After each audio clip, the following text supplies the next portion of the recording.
सारा सामान आंगन में आ गया था।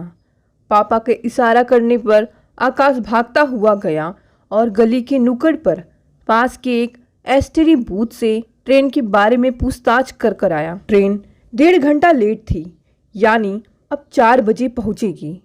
चलने के लिए तैयार खड़े दादाजी दादी जी को सहारा देकर पापा ने वहीं बिछी खाट पर बिठाया और स्वयं खंबे के सहारे सिर झुकाकर बैठ गए।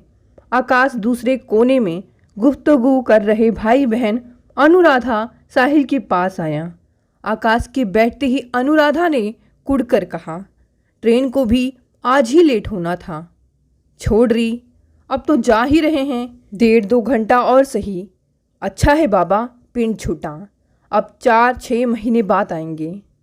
मगर माँ तो बोल रही थी, साहिल रहस्यमय ढंग से फुसफुसाया।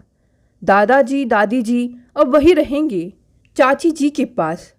अनुराधा को सहसा विश्वास ही नहीं हुआ। अविश्वास से उसे देखती रही। कसम से मैं खिड़की की ओट में खड़ा था। उसने गले पर हाथ रखा। अभी सुबह ही मम्मी पापा से बोल रही थी। पापा कमरे में अपना बैग जमा रहे थे। मम्मी कपड़े तह कर उन्हें देती जा रही थी। बैग जमाते हुए पापा ने मम्मी से कहा, अब देखो वो कितने दिन रखती है उन्हें। कितने कितने दिनों नहीं, मम्मी एकदम उखड़ गई।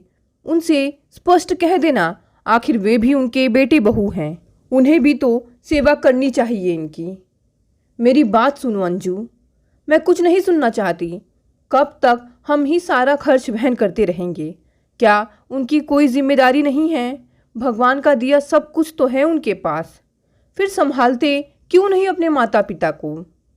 तुम्हारा कहना सही है अंजू। पापा ने निरीह नज़रों से मम्मी की ओर देखा, पर वो इस बात को समझती ही नहीं। फिर मैं कैसे समझ जाती हूँ? तमक कर मम्मी ने बात काट दी। पापा ने विवशता से नैन झुका लिए। मम्मी भिन्ना कर कमरे से बाहर निकल गई। आकाश अनुराधा के मुख खुले के खुले रह गए। यह सुनकर कुछ क्षणों तक उनके बीच मौन छा गया। अनुराधा को लेस मात्र भी विश्वास नहीं हुआ था कि चाची 1.5-2 माह से अधिक दोनों को रखेगी। पिछली बार भी जब वे गए थे, शायद 6 या 7 वर्ष पूर्व, 2 ही माह में वापस भेज दिया था। अब जब मालूम पड़ेगा कि हमेशा के वास्ते आए हैं तो? अनुराधा ने चोर निगाहों से पापा को देखा। पापा सिर झुकाए किसी गहन चिंता में लीन थे। उनके मन में मच रहे तूफान को बेटी बली भांति महसूस कर रही थी। एक वे ही तो हैं जो दादाजी दादी जी को चाचा जी के यहाँ नहीं भेजना चाहते, मगर ये चारों भी क्या करे? घर के हालात ने तो इन चारों को ऐसा सोचने के लिए विवश कर दिया था। पापा की पगार इतनी नहीं थी कि सबका गुजारा आराम से हो जाता। आधी पगार दादाजी दादी जी की बीमारी, दवा, डॉक्टर में खर्च हो जाती। शेष में घर खर्च चलाना भी मुश्किल हो जाता। बच्चों की अधिकांश फरमाइशें अधूरी ही रह जाती। मगर पढ़ाई के खर्चों में वे कटौती कैसे कर सकते थे? फीस भी भरनी जरूरी है, कॉपी किताबें लाना भी जरूरी। आकाश कंप्यूटर कोर्स करना चाहता था, अनुराधा सिलाई। 2-2.5 वर्ष की मेहनत के बाद दोनों घर को सहारा देने लायक हो जाते, मगर काफ़ी खींचतान करने के बावजूद महीने के आखिर में कुछ बच ही नहीं पाता। ऐसे में इन क्लासों के लिए फीस के पैसे कहाँ से आते? धीरे धीरे उनके दिलों में यह धारणा घर करने लगी कि यदि चाचा जी दादाजी दादी जी को अपने पास बुला लें तो खर्चों में कितनी बचत हो जाया करें। वे पापा को समझाने का यत्न करते। चाचा जी के पास कितना पैसा है, अच्छी नौकरी है, फ्री मेडिकल सुविधा है, नौकर चाकर सब तो हैं।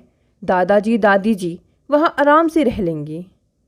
तुम्हारा कहना सही है बेटे। पापा सहमत होते हुए भी विवशता जतलाते, मगर बिना बुलाए कैसे भेज दूँ? हद है। बेटे के पास जाने के लिए भी आमंत्रण की क्या ज़रूरत? ज़रूरत है बेटे, तुम्हारी चाची जी का जो स्वभाव है। फिर आप चाचा जी से क्यों नहीं कहते कि वे चाची जी को समझाए? समझाना चाची जी को नहीं है, समझना चाचा जी को है। ये तीनों बच्चों को पापा की फिलॉसफी कुछ समझ में ना आती। पापा मुस्कुराकर चुप हो जाते।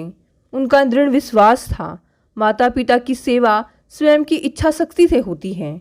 यह बेटे का कर्तव्य है, याद दिलाने की बात नहीं। बेटे में यदि सेवा की भावना होगी तो पत्नी चाहे लाख उग्र या झगड़ालू हो, उसे हर हाल में सेवा करनी ही होगी। बेटा ही यदि इसे झंझट समझे, दूर रहने की कोशिश करे, तो पत्नी को क्या पड़ी है। पापा अभी भी न भैंसते, मगर पिछले दिनों दादाजी चलते चलते कई बार गिर पड़े। उनका मोतियाबिंद पक गया था। घुटनों का दर्द भी ज़्यादा परेशान करने लगा था। दादी जी का मोतियाबिंद भी धीरे धीरे पक रहा था। डॉक्टर के अनुसार दोनों का फौरन ऑपरेशन करना बहुत अब अत्यंत जरूरी हो गया था। इधर बेटी भी बड़ी होती जा रही थी। 2-3 वर्ष बाद ब्याह लायक हो जाएगी। घर में जो खर्च लगे थे उसके हिसाब से तो उसकी शादी के वास्ते 5,000 जमा करना भी मुश्किल था। उस पर इन 2 ऑपरेशनों के खर्च कहाँ से करेंगे, ये सब सोच सोच कर वे बावले हो उठते। रात रात भर उन्हें नींद न आती। चिंता के कारण करवटें बदलते या उठकर भगवान के सम्मुख ध्यान लगाकर बैठ जाते। माँ बेचारी परेशान हो जाती। उन्हें हिम्मत बांधने की भरसक कोशिश करती, मगर कब तक। क्या शब्दों की जुगाली से पैसों का इंतज़ाम हो जाता, कष्ट दूर हो जाते। आखिर हार कर पापा ने दादाजी दादी जी को चाचा जी के पास भेजने का निर्णय कर लिया। 3:30 बज गए। गाड़ी का समय हो गया था। जाने के लिए पापा उठ खड़े हुए। सहारा देकर उन्होंने दादाजी को उठाया। दादाजी का चेहरा एकदम रंगहीन हो गया। उनके झुर्रीदार चेहरे पर दर्द की असंख्य लकीरें उभर आई। किसी बूचड़खाने में धकेला जा रहा हो, ऐसी दहशत छा गई उनकी मोतियाबिंद आंखों में। अनुराधा का हृदय तड़प उठा। दादाजी के मन की पीड़ा को वह अच्छी तरह समझ रही थी। चाची जी उनके संग कैसा व्यवहार करेगी, इसकी कल्पना मात्र से ही वे निढाल हुए जा रहे थे। पिछली बार का कटु अनुभव वे भुला नहीं पा रहे थे। तब पहुंचने पर शुरुआती 4-6 दिनों तक बहू अच्छी रही थी। नौकर भी दोनों का सम्मान करते थे। उनके मालिक के माता पिता हैं सोचकर दौड़ दौड़ कर उनका काम करते थे। मगर बाद में जब देखा मालकिन को स्वयं ही फिक्र नहीं है, उल्टे चिढ़ती है उनके नाम से, तो नौकरों ने भी तवज्जो देनी छोड़ दी। सच भी है, नौकर अपनी मालकिन के रुख के अनुसार ही व्यवहार करेंगे।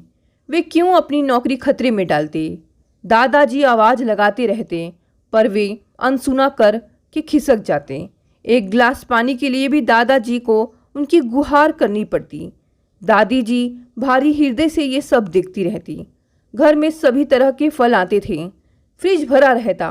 नौकर चोरी छिपे खा लेती, मगर चाची जी दोनों को कभी पूछती तक नहीं थी। वो जिस तरह तरसा तरसा कर उन दोनों को रख रही थी, उसे देखकर दादी जी का हृदय अंदर तक निहित हो जाता।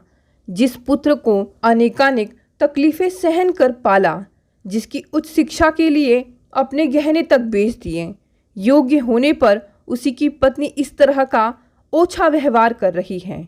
अपने प्रति की जा रही उपेक्षा को वे सह भी लेती, मगर पति के अपमान को अब वे सह नहीं पा रही थी। उन्हें बिल्कुल अच्छा नहीं लगता था कि थोड़े से फल या दूध के लिए पति नौकरों से बार बार कहे। वे पति पर झल्लाती, क्यों बोलते हो बार बार। फिर क्या करूं? दादाजी विवशता से दवा की गोली दिखलाते। डॉक्टर ने खाली पेट दवा लेने से मना किया है। गांव में तो ज़रूरत ही नहीं पड़ती थी बोलने की। अंजू स्वयं ही सब। दादी जी चुप रह जाती। आखिर हार कर उठती और रसोई में जो फल ले आती। फ्रिज खोलते समय उनका हृदय अपराध बोध से भर जाता। ऐसा लगता मानो चोरी कर रही हूँ। मगर उस दिन तो हद हो गई। यूं चाची जी दादाजी के लिए जब भी दूध भेजती, पानी मिला देती थीं। पहली बार दादाजी को मलाई जमी हुई नजर आई। दादी जी का माथा ठनका। आज बहुरानी इतनी मेहरबान कैसे हो गई? कुछ सोच उन्होंने दादाजी को ग्लास ढक कर रख देने को कहा और स्वयं दबे कदमों से चलते हुए रसोई के करीब जा उधर की टोह लेने लगी। चाची जी धीमे स्वरों में मुंह लगे नौकरों को डांट रही थी। कुत्ता अंदर कैसे घुस आया? पता नहीं मैडम, इधर से माली गया था बगीचे में, उसी ने जाली वाला दरवाज़ा। जरा भी ध्यान नहीं रखते तुम लोग, चाची जी फुफकारी। अब एक काम करना, बाकी दूध का दही जमा देना, दोपहर में उसी की लस्सी बना देंगे दोनों के लिए। दादी जी ने सुना तो सन्न रह गई, काटो तो खून नहीं। यह इज्जत, पेट काट काट कर जिस लड़के को इतना पढ़ाया लिखाया, सम्मानजनक ओहदे के लायक बनाया, उसी की पत्नी ऐसा बर्ताव कर रही है। अपमान से उनका तन मन सुलग उठा। बहू अंजू दूध में मक्खी गिर जाने मात्र पर वह दूध नहीं देती थी, पर यह बड़े घर की बेटी, कुत्ते का मुंह मारा हुआ दूध। छी! क्रोध से भभकती हुई वे कमरे में आई और दादाजी के हाथ से ग्लास छीन लिया। अब जाने दो रमीज़ की माँ, दादाजी ने उन्हें शांत करने का यत्न किया। हम स्वयं नाली में फेंक देते हैं। नहीं, अपमान से उनकी आवाज़ दहक रही थी। फिर उस काले दिल वाली को महसूस कैसे होगा? उसे भी तो मालूम पड़ना चाहिए कि हमें उसकी काली करतूत पता चल गई है। दादाजी समझाते रहे, ईश्वर का वास्ता देते रहे, मगर पति के अपमान से दादी जी ने एक ना सुनी।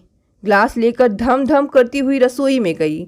उनकी चढ़ी मुख मुद्रा और हाथ में दूध का ग्लास देखते ही चाची जी का चेहरा पूर्ण श्यामली हो गया। दादी जी ने किसी तरह स्वयं को संयम करते हुए उन्हें तीखी नज़रों से घूरा। बहू, इनका पेट ठीक नहीं है, दूध नहीं लेंगे, बाकी दूध में मिला लो। अरे ये क्या कह रही हूँ? चाची जी सक पकाई। यह शक्कर वाला दूध है, फिर पोते को दे देती हूँ। ले बेटा। वहाँ से निकल रहे पोते की ओर दादी जी ने ग्लास बढ़ाया। वो अभी नहीं लेगा। चाची जी बौखला कर आगे बढ़ी। क्यों? वह बाद में लेगा। बाद में क्यों? अभी क्यों नहीं? दादी जी का स्वर थोड़ा उग्र हो गया। कहा ना, साफ साफ क्यों नहीं कहती? दादी जी पहली बार सांस के तेवर से दहाड़ी। यह कुत्ते का मुंह मारा हुआ दूध है। चाची जी का चेहरा तवे सा काला हो गया। दादी जी अंगारे सी लाल हो गई। हमारी जगह तुम्हारे माँ बाप होते क्या तब भी यही करती? आप अनाप शनाप इल्ज़ाम लगा रही हैं। फिर तुम स्वयं पी लो इसे। लो पियो। क्रोधित दादी जी ने ग्लास उनके होठों से लगा दिया। चाची जी ने पूरी ताकत से ग्लास पर हाथ मारकर दूर फेंक दिया। ग्लास टन से सामने दीवार पर जा टकराया। पूरी रसोई में दूध बिखर गया। इसी के साथ सास बहू में वाक युद्ध आरंभ हो गया। 8-10 मिनट तक यह संग्राम चलता रहा। चाची जी पैर पटकती हुई अपने कमरे में गई और जोर से दरवाज़ा बंद कर उसे कोप भवन में तब्दील कर दिया। वो बड़बड़ाए जा रही थी। मेरे ही घर में आकर मेरा अपमान कर रही हैं, समझती क्या है अपने आप को यह? उसने तमतमाते हुए चाचा जी को दफ्तर फ़ोन लगाया। थोड़े ही देर बाद चाचा जी दुम हिलाते भागे भागे आए। आते ही पहले चाची जी के कमरे में घुस गए। दोनों में आधे घंटे तक गुफ्तगू होती रही। फिर दोनों दादाजी दादी जी के कमरे में आए। चाची जी अंदर नहीं गई, बाहर खड़ी रही। चाचा जी गंभीर मुद्रा में अंदर दाखिल हुए। दादी जी भरी हुई बैठी थी। आखिर इतने बड़े ऑफिसर की माँ है, उसे पालने पोसने लायक बनाने वाली माँ के अपमान को भला कौन बेटा सहन कर सकता है? पूर्ण आत्मविश्वास से दादी जी ने शिकायती लहजे में कहा, बेटा आज तेरी घरवाली ने। मुझे सब मालूम है अम्मा।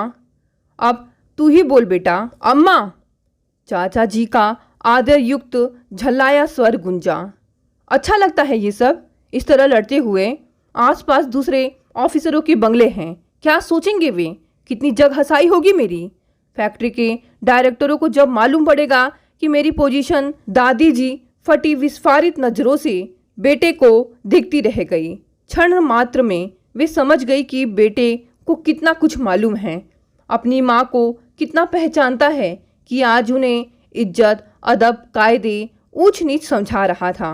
उनकी आंखें भर आई, एक शब्द भी ना कहा। क्या फ़ायदा कहने से? कोई पराया हो तो दोष भी दें, बहस करें, अपने ही औलाद के सामने क्या सफाई पेश करें? उन्होंने किसी तरह आंसुओं को गिरने से रोका। ऐसे वक्त पति ने सहारा दिया, उनके जख्मों पर मलहम लगाना चाहा, बीच में दखल दे बेटे से कहा, सोच रहा हूँ बेटा, गांव छोड़े बहुत दिन हो गए हैं, अब हमें वापस भेज दे तो। चाचा जी ने चैन की सांस ली। वे खुद भी तो यही चाह रहे थे। और अगले ही दिन दादाजी दादी जी वापस लौट आए।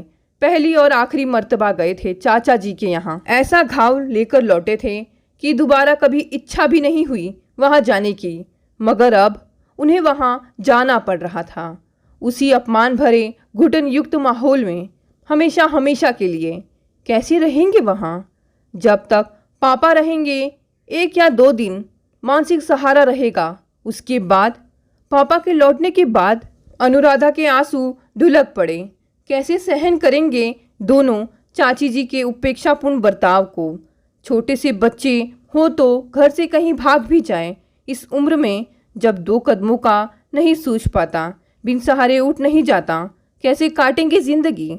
अनुराधा को गले में कुछ चुभन सी महसूस हुई। यदि दादाजी दादी जी के जाने के बाद यहाँ उन पर होने वाले खर्च की बचत हो जाएगी, यानी पापा की आधी पगार बच जाएगी, बरसों के दबाए कई अरमान धीरे धीरे पूरे होंगे। मगर दादाजी दादी जी को वैसे उपेक्षा भरे माहौल में रखकर क्या यह सब यहाँ सुखी रह पाएंगे? उनसे सुख का एक कौर भी खाते बनेगा? अनुराधा का हृदय भर आया। बाहर तांगे वाला भोंपू बजाकर गुहार लगा रहा था। दादाजी दादी जी ने अंतिम बार तुसित नजरों से घर की ओर निहारा, जहाँ सम्मानपूर्वक पूरी जिंदगी बिता दी। अब उसी दरो आंगन को छोड़कर जाना पड़ रहा था। वाह रे बुढ़ापा! एक एक करके सब उनके चरण स्पर्श करने लगे। अनुराधा, आकाश, साहिल, दादाजी दादी जी निर्मल हृदय से उन सबको आशीर्वाद देते गए। सबके पीछे माँ आई, अपनी सूती पैबंद लगी साड़ी में। माँ को देखते ही दादी जी की रुलाई फूट पड़ी। बेटी सरीखी बहू, पिछले जन्म में पता नहीं कितने पुण्य कर्म किए होंगे जो इतनी सेवामयी बहू मिली थी। शादी के बाद एक दिन भी बेचारी मन चाहा खा पी या पहन ना पाई। हे प्रभु, अब इसके दिन भी फेर दे, यह भी कुछ सुख चैन से रह ले। आशीर्वाद देने के लिए दादी जी ने ज्यों ही हाथ बढ़ाया, माँ ने लपक कर उन्हें बाहों में भींच लिया। नहीं अम्मा जी, नहीं, मैं नहीं जाने दूं आपको उस नरक में। सुनते ही तांगे में सामान जमा रहे पापा ने पलट कर देखा। माँ दादी जी को बाहों में भर बेतहासा चूमे जा रही थी। पापा की आंखों में हठात गंगा जमुना बह चली। बच्चों की आंखों से भी बादल बरस रहे थे। सामने मंदिर में पंडित जी सस्वर गा रहे थे। आओ नहीं, आदर नहीं, नैनन नहीं स्नेह, तुलसी तहा न जाइए, कंचन बरसे मेह। अर्थात जिस स्थान पर लोग आपके जाने से प्रसन्न ना हो और जहाँ लोगों की आंखों में आपके लिए प्रेम अथवा स्नेह ना हो, ऐसे स्थान पर भले ही धन की कितनी भी वर्षा ही क्यों ना हो रही हो, आपको वहाँ नहीं जाना चाहिए। दोस्तों, प्रकाश माहेश्वरी द्वारा लिखित ये मार्मिक कहानी आपको कैसी लगी? कहानी पसंद आई तो इसे लाइक और शेयर करें, और अगर आप नए हैं तो इस चैनल को भी सब्सक्राइब कर लें। धन्यवाद दोस्तों, मिलते हैं अगली कहानी से।